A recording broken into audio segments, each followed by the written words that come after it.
Muy buenos días, mi nombre es Ángel Ituril Hernández Aburto, docente en formación del segundo semestre Grupo A de la Licenciatura en Enseñanza y Aprendizaje en Telesecundaria del BINE.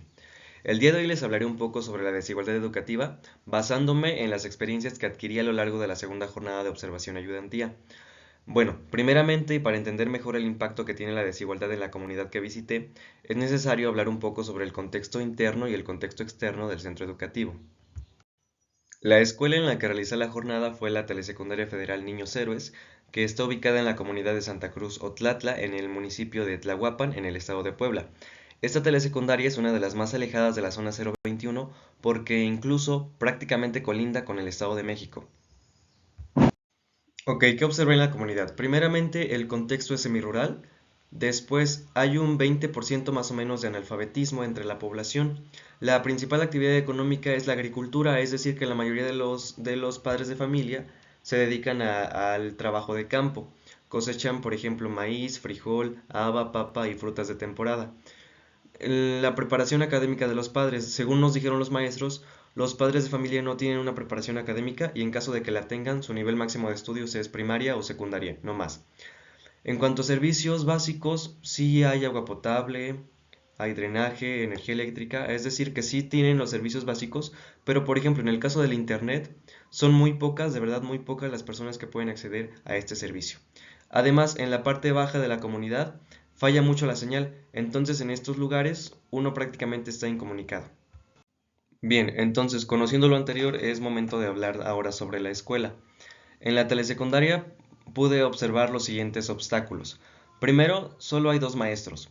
Entonces, de entrada hay un grupo que no tiene maestro y yo considero que a este grupo no se le está garantizando de la mejor manera su derecho a la educación. Después, la infraestructura. La infraestructura sí está en buen estado, pero la escuela no tiene biblioteca y no tiene laboratorio. Entonces yo creo que eso dificulta un poco el proceso de enseñanza-aprendizaje.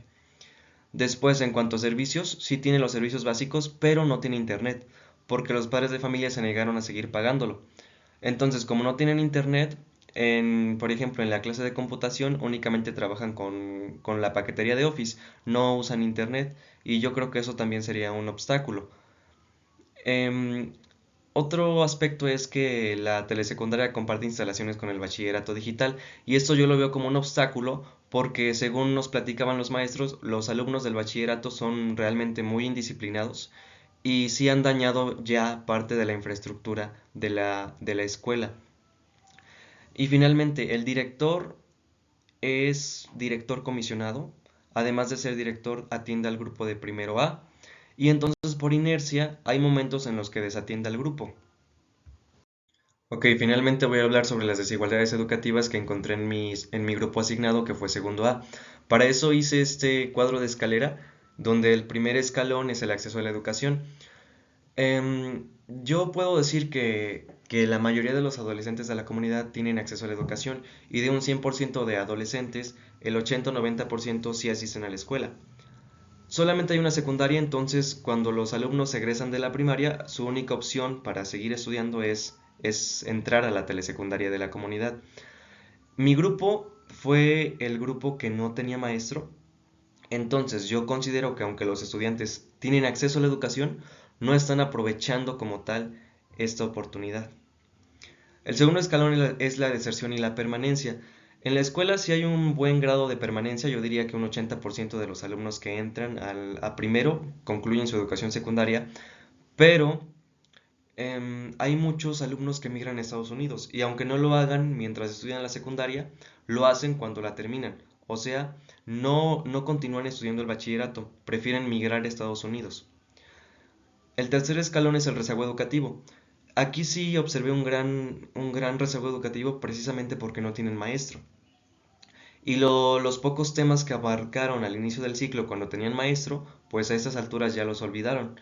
Entonces, si comparamos a los alumnos de segundo grado de esta telesecundaria con los alumnos de segundo grado de otras escuelas, sí hay una diferencia muy grande en cuanto a rezago educativo. En la materia de inglés observé un particular rezago, precisamente, pues primero porque no tienen maestro y después porque los maestros de la escuela no tienen un buen nivel de inglés. Entonces los alumnos sí están muy, muy atrasados en esta asignatura.